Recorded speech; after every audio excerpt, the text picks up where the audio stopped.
Hunting is the practice of killing or trapping any animal, or pursuing or tracking it with the intent of doing so. Hunting wildlife or feral animals is most commonly done by humans for food, recreation, to remove predators which are dangerous to humans or domestic animals, or for trade. In the 2010s, lawful hunting is distinguished from poaching, which is the illegal killing, trapping or capture of the hunted species. The species that are hunted are referred to as game or prey and are usually mammals and birds.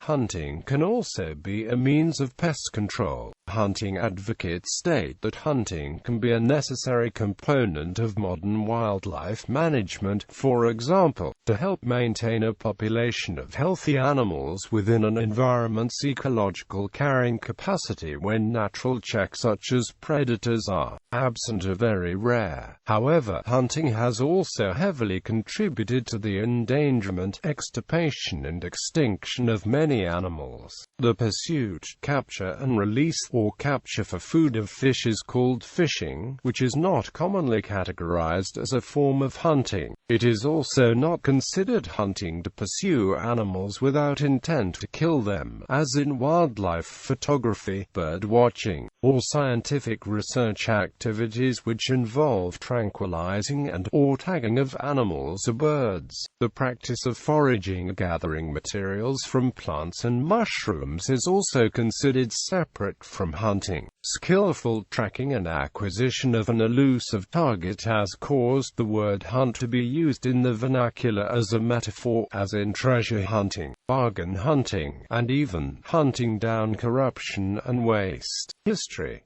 Paleolithic hunting has a long history and may well predate the rise of the species Homo sapiens. While our earliest hominid ancestors were probably frugivores or omnivores, there is evidence that earlier Homo species, and possibly also Australopithecine species, utilized larger animals for subsistence. Evidence from Western Kenya suggests that hunting has been occurring for more than 2 million years.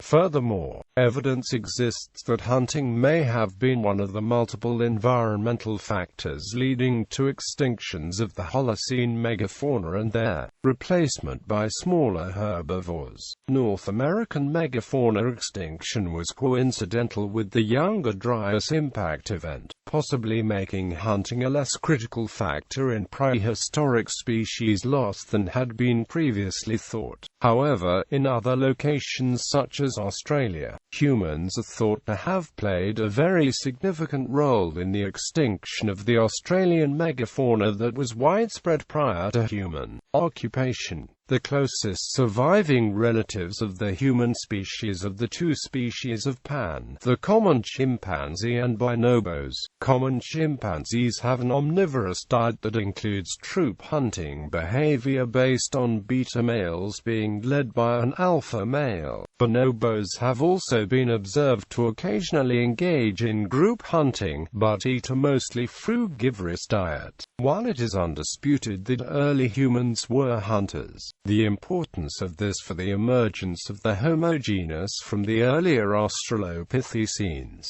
including the production of stone tools and eventually the control of fire, are emphasized in the hunting hypothesis and are emphasized in scenarios that stress omnivory and social interaction, including mating behavior, as essential in the emergence of human behavioral modernity. With the establishment of language, culture, and religion, hunting became a theme of stories and myths, as well as rituals such as dance and animal sacrifice.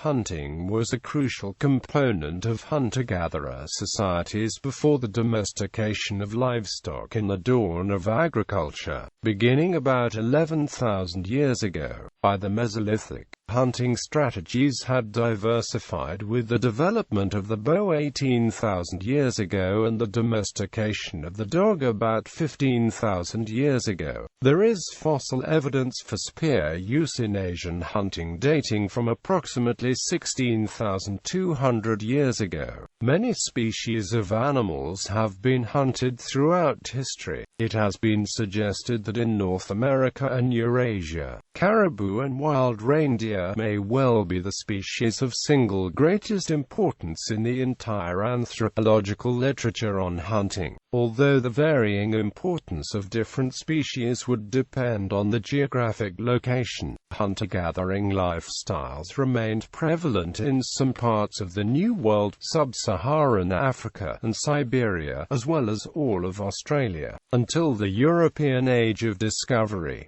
They still persist in some tribal societies, albeit in rapid decline. Peoples that preserved Paleolithic hunting-gathering until the recent past include some indigenous peoples of the Amazonas, some Central and Southern African, some peoples of New Guinea, the Malabari of Thailand and Laos, the Veda people of Sri Lanka, and a handful of uncontacted peoples.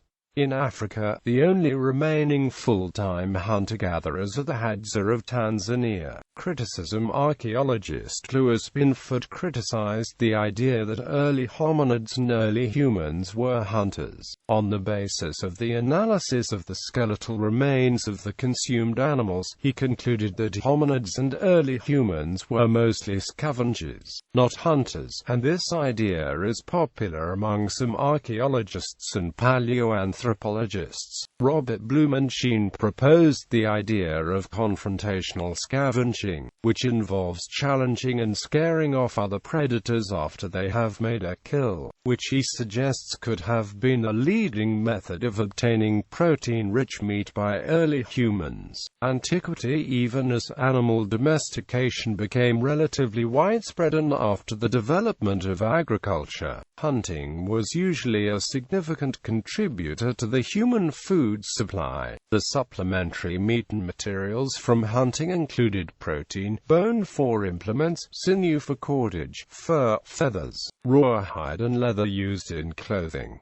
Man's earliest hunting weapons would have included rocks, spears, the atlatl, and bows and arrows. Hunting is still vital in marginal climates, especially those unsuited for pastoral uses or agriculture. For example, Inuit people in the Arctic trap and hunt animals for clothing and use the skins of sea mammals to make kayaks, clothing, and footwear. On ancient reliefs, especially from Mesopotamia, kings are often depicted as hunters of big game such as lions and are often portrayed hunting from a war chariot. The cultural and psychological importance of hunting in ancient societies is represented by deities such as the horned god Cernunnos and Luna, goddesses of classical antiquity, the Greek Artemis, a Roman Diana. Taboos are often related to hunting. And mythological association of prey species with a divinity could be reflected in hunting restrictions such as a reserve surrounding a temple. Euripides' tale of Artemis and Actaeon, for example, may be seen as a caution against disrespect of prey or impudent boasting. With the domestication of the dog, birds of prey, and the ferret, various forms of animal-aided hunting developed, including venery, coursing, falconry, and ferreting. While these are all associated with medieval hunting, over time, various dog breeds were selected for very precise tasks during the hunt, reflected in such names as pointer and setter. Pastoral and agricultural societies. Even as agriculture and animal husbandry became more prevalent, hunting often remained as a part of human culture where the environment and social conditions allowed. Hunter-gatherer societies persisted, even when increasingly confined to marginal areas, and within agricultural systems, hunting served to kill animals that prey upon domestic and wild animals or to attempt to extirpate animals seen by humans as competition for resources such as water or forage. When hunting moved from a subsistence activity to a social one, two trends emerged: the development of the role of the specialist hunter, with special training and equipment; the co-option of hunting as a sport for those of an upper social class.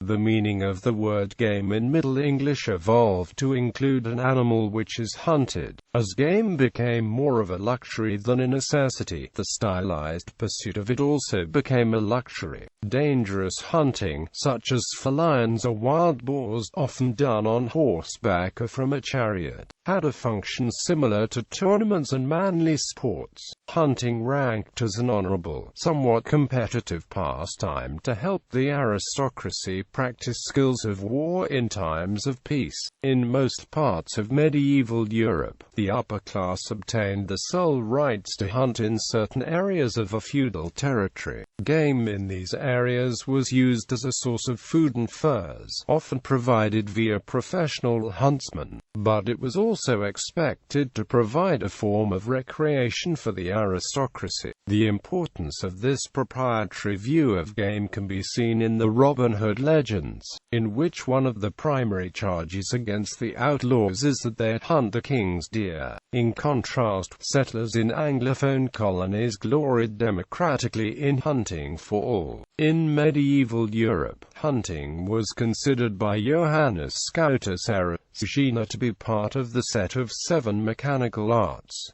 Use of dogs. Although various animals have been used to aid the hunter, such as ferrets, none has been as important as the dog. The domestication of the dog has led to a symbiotic relationship in which the dog's independence from humans is deferred. Though dogs can survive independently of humans, and in many cases do, as with feral dogs, where hunger is not a primary factor, the species tends to defer to human control in exchange for habitation, food and support. Dogs today are used to find, chase, retrieve, and sometimes to kill the game. Hunting dogs allow humans to pursue and kill prey that would otherwise be very difficult or dangerous to hunt. Different breeds of dogs are used for different types of hunting. Waterfowl are commonly hunted using retrieving dogs such as the Labrador Retriever, the Golden Retriever, the Chesapeake Bay Retriever, the Brittany Spaniel, and other similar breeds. The hunting of wild mammals in England and Wales with dogs was banned under the Hunting Act 2004.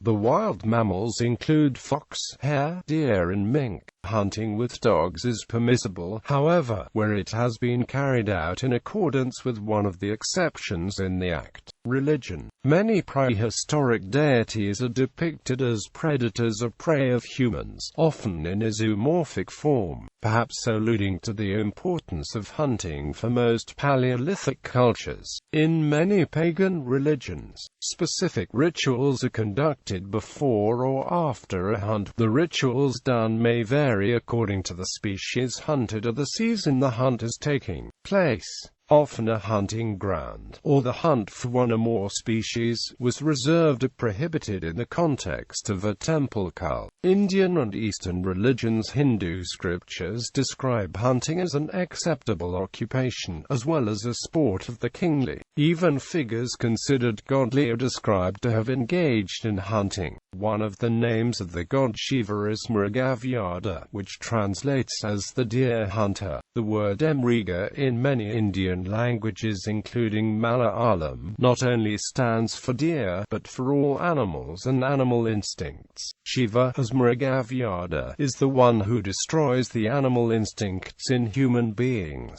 In the epic Ramayana, Dasharatha, the father of Rama, is said to have the ability to hunt in the dark. During one of his hunting expeditions, he accidentally killed Ravana, mistaking him for game. During Rama's exile in the forest, Ravana kidnapped his wife, Sita, from the hut, while Rama was asked by Sita to capture a golden deer, and his brother Laxman went after him. According to the Mahabharata, Pandu, the father of the Pandavas, accidentally killed the sage Kindama and his wife with an arrow, mistaking them for a deer. Krishna is said to have died after being accidentally wounded by an arrow of a hunter. Jainism teaches followers to have tremendous respect for all of life. Prohibitions for hunting and meat-eating are the fundamental conditions for being a Jain. Buddhism's first precept is the respect for all sentient life.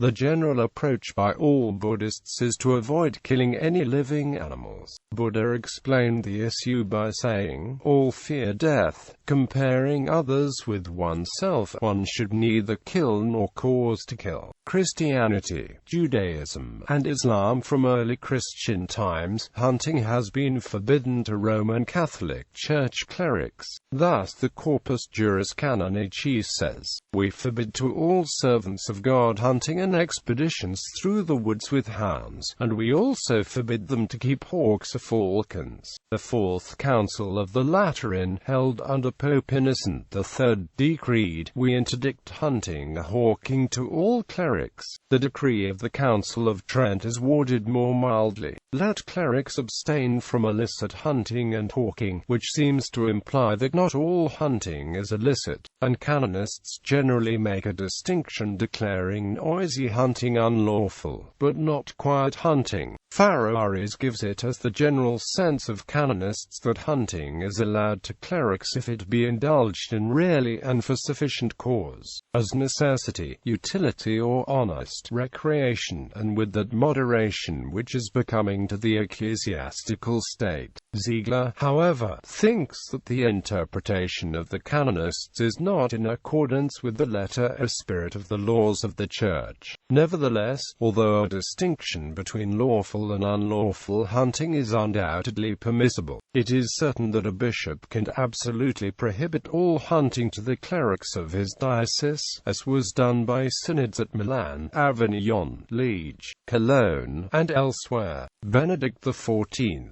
declared that such synodal decrees are not too severe, as an absolute prohibition of hunting is more conformable to the ecclesiastical law. In practice, therefore, the synodal statutes of various localities must be consulted to discover whether they allow quiet hunting or prohibit it altogether. It is important to note that most Christians do not observe kosher dietary laws, hence most Christians have no religious restrictions on eating the animals hunted. This is in accord with what is found in the Acts of the Apostles 15:28-29, and 1 Timothy chapter 4 verse 4. In Jewish law, hunting is not forbidden, although there is an aversion to it. The great 18th-century authority Rabbi Yechezkel Landau, after a study, concluded although hunting would not be considered cruelty to animals insofar as the animal is generally killed quickly and not tortured, there is an unseemly element in it, namely cruelty. The other issue is that hunting can be dangerous, and Judaism places an extreme emphasis on the value of human life. Islamic Sharia law permits hunting of lawful animals and birds if they cannot be easily caught and slaughtered.